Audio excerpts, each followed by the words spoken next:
The Paris Olympics are officially over. We know who won the gold and who didn't, so it's time to look back on this historic tournament and talk about the best players. Now, for disclaimer, this video would be very boring if I talked about guys like LeBron James and Kevin Durant, who we've known are great for 20 years.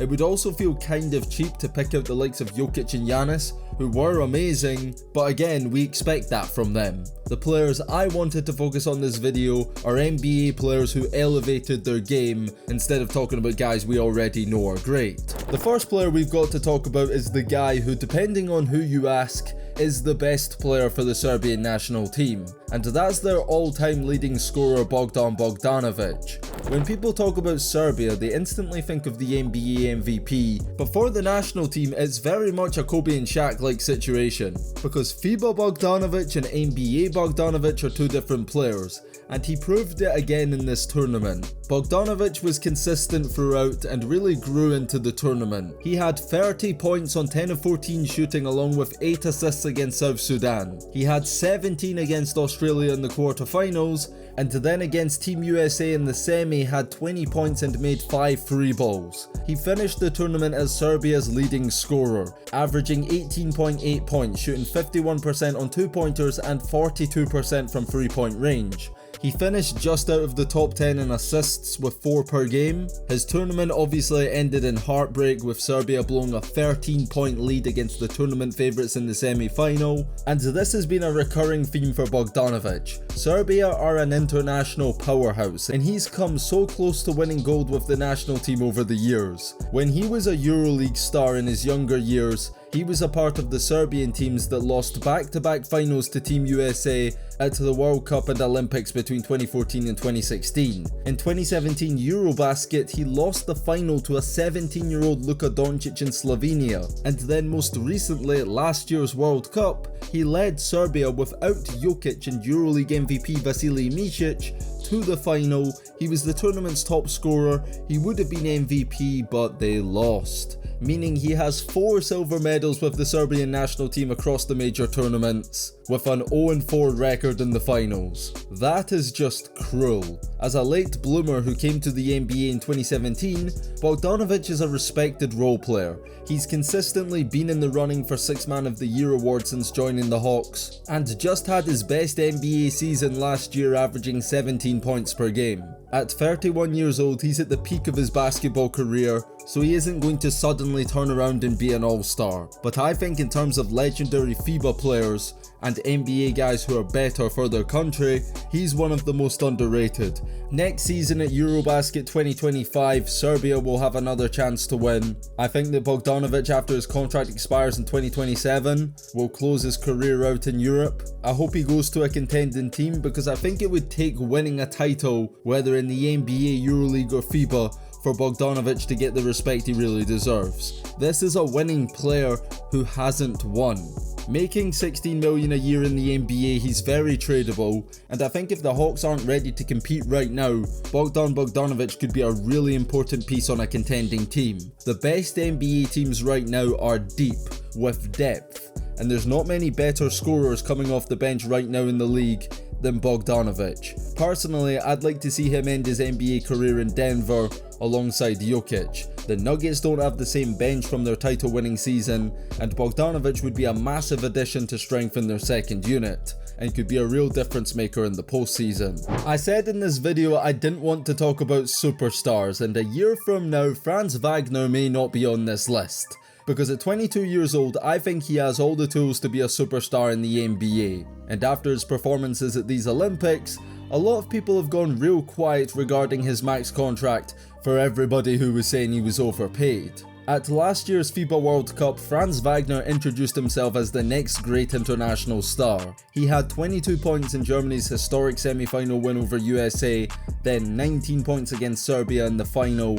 He averaged 16.8 points and 6.5 rebounds for the tournament, won the gold medal, and continued that form into the NBA season, having a breakout year averaging 19.7 points and 5.3 rebounds per game, co-starring alongside Banchero and leading Orlando to one of their best seasons since the days of Dwight Howard. They were the 5th seed, won 47 games, and lost in 7 to the Cavaliers in the first round of the playoffs. But this young team is going nowhere, and neither is Franz Wagner, because before his disappointing performance against France, he was in the running for MVP of this year's Olympics. Wagner averaged 18.3 points, just outside of the top 5, only averaging 0.2 points less than Jokic. He also averaged 5.2 rebounds and shot an incredible 68% on 2-pointers. He had 22 against Japan, 17 against Brazil, and when Germany blew France out in the group stages, he had 26 points and outplayed Victor Wembanyama in that game. Germany were flying and looking like the strongest team outside of USA in this tournament, but ultimately, Wagner failed to deliver when it mattered most, going completely ghost for large parts of that semi-final, and Germany shockingly lost to a team that they beat earlier in the tournament, and this was a tough pill to swallow for the Germans. They were on the longest win streak in international basketball. Fresh off of gold at the World Cup, they really believed they could win gold at the Olympics too. They are the best European national team. And as for his NBA career going forward, the Orlando Magic are only going to get better. And so far every year Franz Wagner has gotten better too. I expect at 23 years old going into year 4, he could potentially make his first All-Star team. He just needs to work on that 3-point shot. He shot just 28% last season, went 7 of 31 in these Olympics from 3-point range, that's 22%, so I think getting that to around league average will be the difference between him taking that next step. Now while Franz Wagner may be Germany's best player, the most important player is Dennis Schroder. And when people talk about the best FIBA players, guys who in the NBA are nice role players, but when playing for their country turn into superstars, people bring up guys like Ricky Rubio and Paddy Mills, but it's time to put Dennis Schroder in that category. For a player with such little international experience at club level, having played NBA basketball for over a decade, this guy has consistently been one of the best players internationally, and is the catalyst behind what some would describe as the golden generation for German basketball. Prior to Dennis Schroder, Germany were just another team in the European basketball landscape, with just one gold medal in the nation's history dating back to when they won Eurobasket in 1993. Dennis Schroder was able to do what Dirk Nowitzki couldn't, and that's lead Germany to the top of international basketball. Schroder started his international career in 2017. He led Germany to the quarterfinals of Eurobasket, averaging 23.7 points per game. He returned for Eurobasket in 2022, led Germany to a third place finish, and famously defeated Giannis in Greece en route to the semi-final, where they lost in a close game with eventual champions Spain. As mentioned earlier, they bounced back at the 2023 World Cup, defeated USA, and Schroder had 28 points in the final to become world champions. Dennis Schroder was tournament MVP. He became an icon and immortalized himself back home in Germany. And while at these Olympics they fell short of historic back-to-back gold medals, Dennis Schroder was one of the best point guards in these Olympics. He averaged 18 points, his 8.8 assists per game were the most in the Olympics. He was consistent in every game, with 20 points and 6 assists in the blowout against Brazil, a 13-point double-double with 12 assists against Japan, and then in the final group stage game against Wemby to decide the winners of the group, he had his best game with 26 points and 9 assists on 10 of 17 shooting in a blowout win. Germany steamrolled past a lot of the competition. When facing off against Giannis and Greece, they won comfortably again, Schroder with a near double-double with 13 points and 8 assists. And while he didn't have his best game in the semi-final loss to France, he still had 18 points and 4 dimes. Regardless of Germany's shortcomings, Dennis Schroder can hold his head high.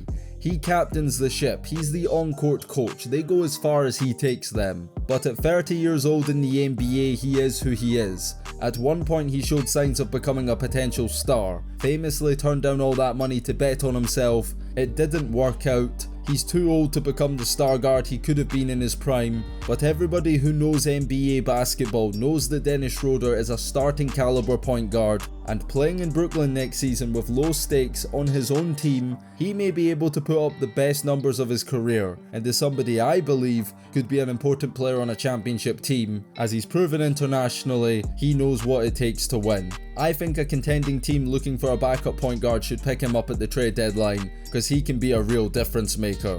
Next up, we have arguably the MVP of the group stages, and that's RJ Barrett. And although Canada will be incredibly disappointed not to medal in this tournament after falling short to the hosts in the quarterfinals, one player who can hold his head high and be proud of his performances was RJ Barrett. Because during the group stages, RJ was Canada's best player.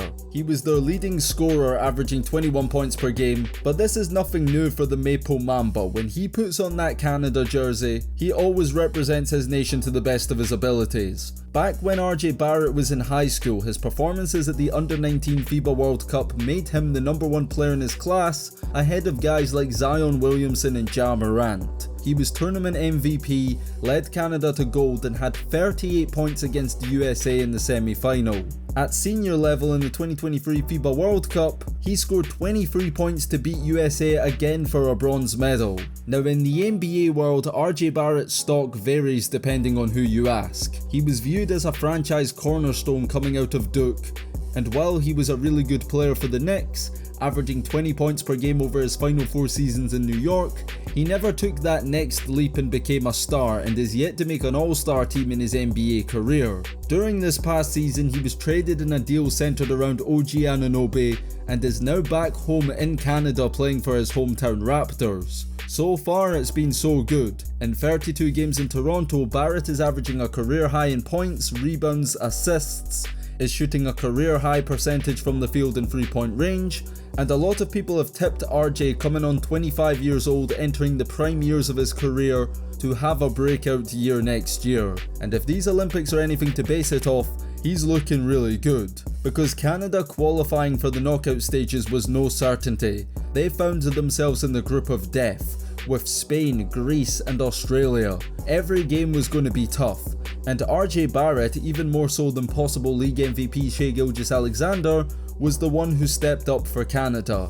In the win over Giannis in Greece, Barrett scored a team high 23 points on 8 of 13 shooting. In the next game against Australia, he had 24 points in just 25 minutes, as well as a team high 5 assists and 7 rebounds. In the final group stage game against Spain, he had 16 points. He also stepped it up defensively in this tournament. In the quarterfinals, RJ individually did well. He had 16 points on 6 of 11 shooting, finished the tournament top 10 in points per game, but Canada crashed out in the quarterfinals, and as the second strongest team in this tournament on paper, they fell short of expectations, and will be really disappointed not to medal. But we have to understand they will have more opportunities in the coming years. Their core group of guys are still young, making their window to win a gold medal open for a long time. And as for in the NBA going forward, this doesn't look like the same RJ Barrett, and if there was ever a time to buy stock, it would be now. Another known NBA player who was outstanding for his country in these Olympics was Josh Giddy, who despite failing to medal gave us a lot to be excited about for his future, and is building quite a resume for himself at the international level. Josh Giddy was a homegrown player who came out of the NBL's Next Stars program, was NBL Rookie of the Year, and had a somewhat similar season to LaMelo Ball out there before being drafted number 3 by OKC. But after a very promising rookie year, his talent and strengths were somewhat suppressed with the Thunder due to the emergence of Shai Gilgeous-Alexander. As one of the best guards in the league today, Shai took the ball out of Giddy's hands, and as a result, we didn't get to see the best of Josh Giddy over these last few years with the Thunder. He's since been traded to OKC, and Bulls fans will be delighted to hear that for the Boomers, as the primary ball handler, he was hooping out of his mind in these Olympics, averaging 17.5 points, 7.8 rebounds and 6 assists. He was top 15 in all 3 of those statistical categories, and ran the show for an Australia team that a lot of people picked to be a dark horse. This was Giddy's second major international tournament with his country. At last year's World Cup, he was Young Player of the Tournament, and a year later, he was one of the best guards at the Olympics. In the first game against Spain, he ran the show, becoming the first debutant to combine at least 15 points, 7 rebounds and 7 assists since Petrovic over 30 years ago. They lost the second game in a close game with Canada. Giddy, up against his former teammate, had a great first half with 15 points, but some adjustments defensively from Canada slowed him down individually, holding him to just 19 points, and as a result Canada won this game. In game 3 against Greece, Giddy struggled with his shooting, going 2 of 8, but as great players do, did still find ways to impact the game in other areas, with 10 points and 6 assists to go with his 9 points. The Australian dream would come to a devastating end in the knockout stages, courtesy of NBA MVP Nikola Jokic. In arguably the game of the tournament, Australia fought back from down 20, Paddy Mills hit a crazy shot to send the game to overtime, but the Boomers lost in heartbreaking fashion, and you can see how devastated Giddy was to lose. Individually in this game, Josh Giddy couldn't have done much more.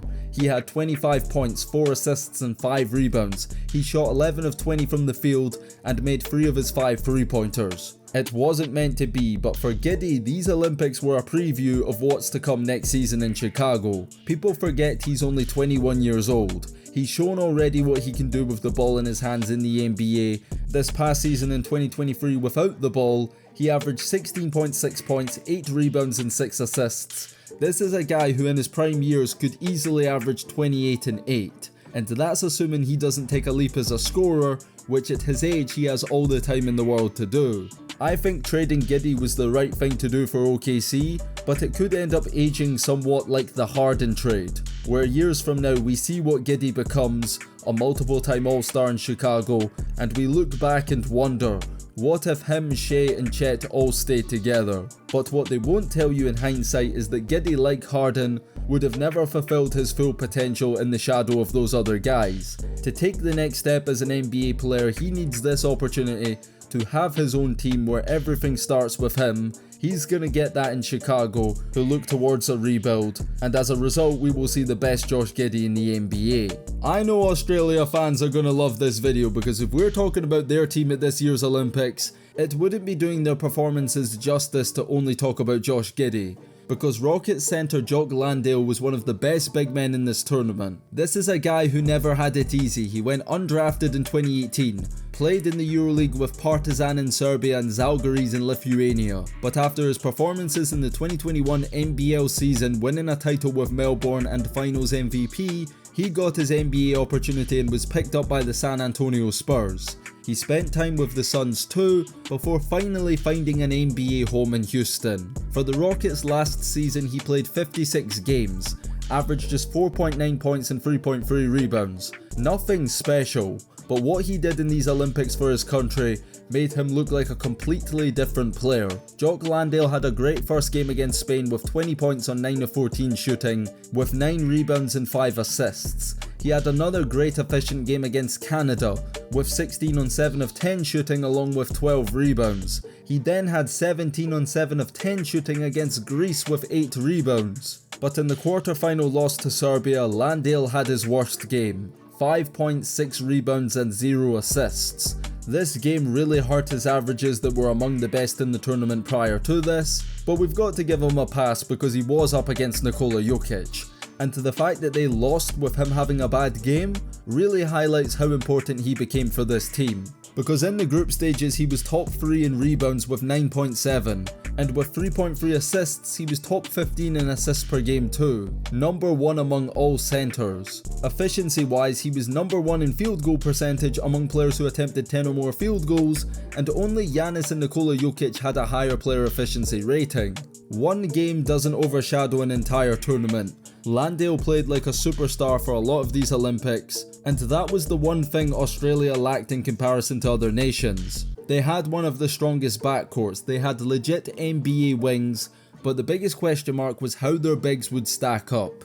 And Jock Landale answered the call. He played at the same level as some of the superstars, and they needed him to be that in order to compete for a medal, which is a lot to ask of an NBA bench warmer. And while it's hard to imagine with Şengün and Steven Adams he'll have a bigger role in the NBA next season, Jock Landale was one of the biggest surprises of these Olympics, and really showed just how good the average NBA player can be. The next NBA player on this list we've got to talk about is the only NBA player playing with the Spanish national team, and that's 23-year-old Santi Aldama. 3 years ago, after making a name for himself at the Under-18 European Championships winning Golden Tournament MVP, Aldama was drafted by the Memphis Grizzlies in 2021. In his 3 NBA seasons, he spent a lot of time with the hustle in the G League, but showed some signs of what he can do in the NBA, averaging 10.7 points, 5.8 rebounds and 2.3 assists in a bench role with the Grizzlies. who will be absolutely delighted to hear how he performed in these Olympics,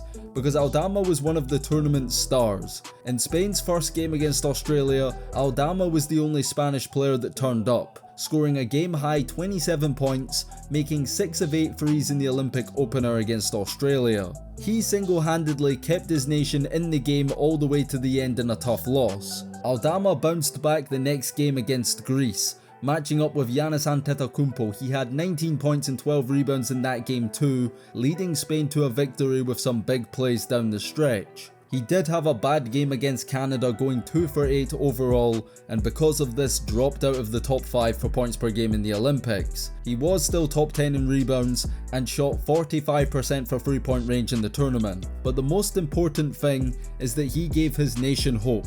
A lot of people feel like Spain's golden generation has passed. And looking down the pipeline, we don't see the Gasol brothers, we don't see Ricky Rubio, Serge Ibaka, nor the EuroLeague guys like Rudy Fernandez, Sergio Rodriguez, Juan Carlos Navarro and Sergio Llull. Santi Aldama is really all they've got right now, and until new Spanish NBA talent emerges, he's going to be the one tasked with waving the flag and carrying his nation at international tournaments. As for the NBA, he's incredibly talented, and playing with a young promising Grizzlies team, he can definitely build upon his breakout season last year and become a more important piece for the Grizzlies, who look to get back on track and compete with the best teams in the West. Now we've got one for Laker Nation, and that's Japan's very own Rui Hachimura, who whenever he suits up for the national team looks like a mini Giannis. It was a really tough tournament for Japan.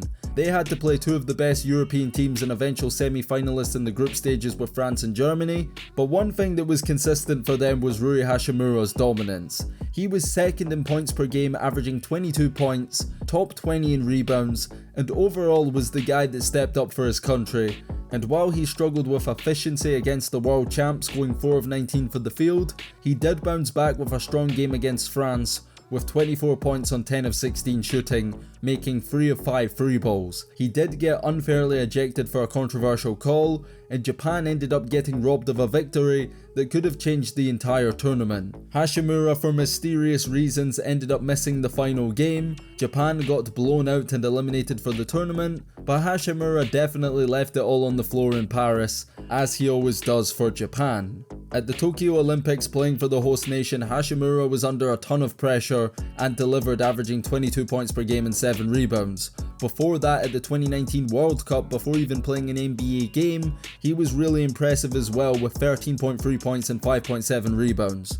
Rui Hachimura has been a standout player at every international competition, and in the NBA he's proven to be an effective role player, and this past year in LA, he had arguably the best year of his career, averaging 13.6 points, 4.3 rebounds and 1.2 assists. He was the most efficient he's ever been, shooting 53% from the field and 42% from 3-point range, and at 25 years old he's shown from college till now that he's a guy that can improve and get better. He's proven to be an important piece for the Lakers. A year ago he came in and completely changed the Lakers season, helping them get to the conference finals, and entering the prime years of his career. If he can replicate his success with the national team at the NBA level, we're not just looking at a versatile role player who can impact the game in a lot of ways.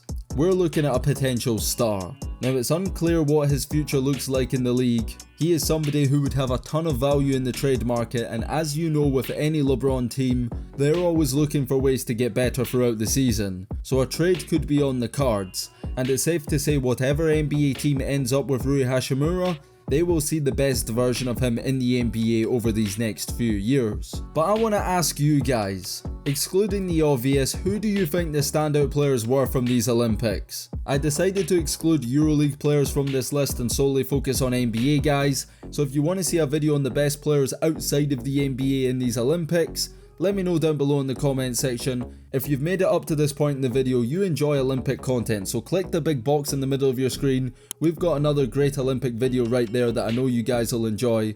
And on that note, it's DKM signing out. Until next time, and peace.